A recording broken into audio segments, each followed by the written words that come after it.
ఆయన కోప్పడిన తర్వాత ఆయన కాస్త చురుకు వేడి సెగ తగిలింది. జనసేన నాయకులు వరుసగా బొలిశెట్టి శ్రీనివాసు, కందుల దుర్గేష్, ఇంకా పంతం నానాజీ ఇంకా అందరూ వరుస పెట్టి ఒకరి తర్వాత ఒకరు ఓ పెద్ద జాబితా. ఇందులో మళ్ళీ కాస్త శృతి మించిన వాళ్ళు ఉన్నారు. ఏదైతేమి పవన్ చెప్పాడని వాళ్ళందరూ అన్నారు. ఇప్పుడు చంద్రబాబు నాయుడు చెప్తున్నారు. నేను నిన్న కూడా చెప్పా ఏమని, నారా లోకేష్ నిన్న ఇంటర్వ్యూలు జాతీయ స్థాయిలో ఇచ్చారు. అక్కడెక్కడ పవన్ కళ్యాణ్ ఈ కేసులు ఏం రాలా, లాండ్ ఆర్డర్ ఇటువంటివి వచ్చినా కానీ వాళ్ళు అడగలేదా అవాయిడ్ చేశారో నాకు తెలియదు.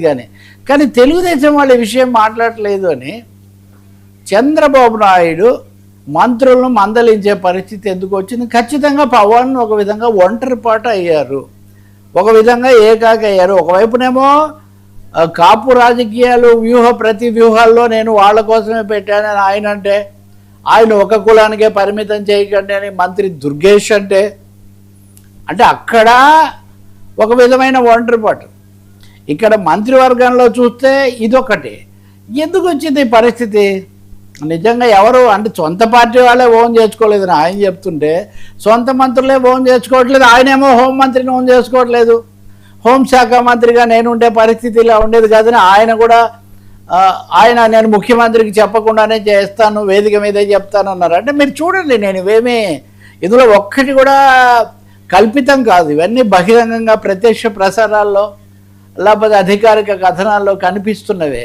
ఎక్కడ వస్తుంది కూటమిలో ఈ తేడా? ఈ గ్యాప్ ఎక్కడ? ఈ గ్యాప్ తేడాలేంటి?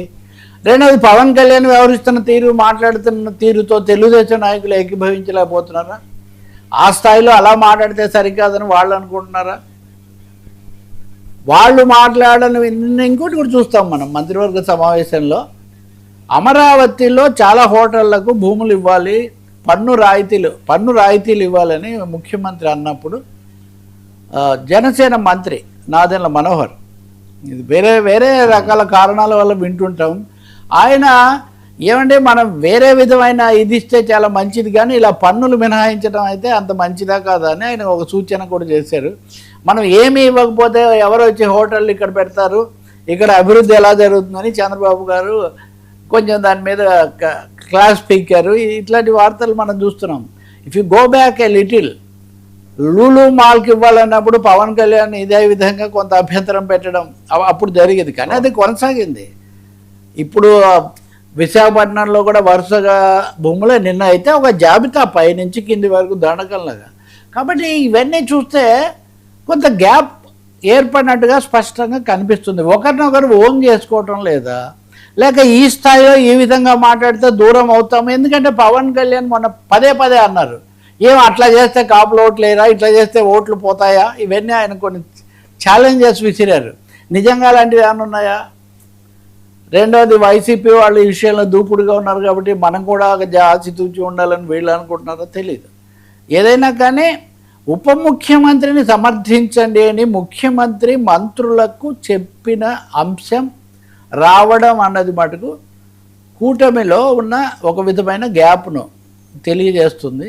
దీనికి రాజకీయ కారణాలు ఏంటి, సామాజిక కారణాలు ఏంటి అన్నది మటుకు చేసుకోవాలి. ఎందుకంటే మంత్రివర్గ సమిష్టి బాధ్యత అన్నది పవన్ మాట్లాడినప్పుడు ఒక విధంగా దెబ్బతింటే ఇక్కడ ఇంకో విధంగా కనిపిస్తుంది. ఒకరినొకరు సమర్థించుకుంటారో విమర్శించుకుంటారో మీ ఇష్టం, కానీ ప్రజల పట్ల విషయాల్లో మటుకు ఒక సమిష్టిగా విధానపరంగా వెళ్ళాల్సి ఉంటుంది. సరే.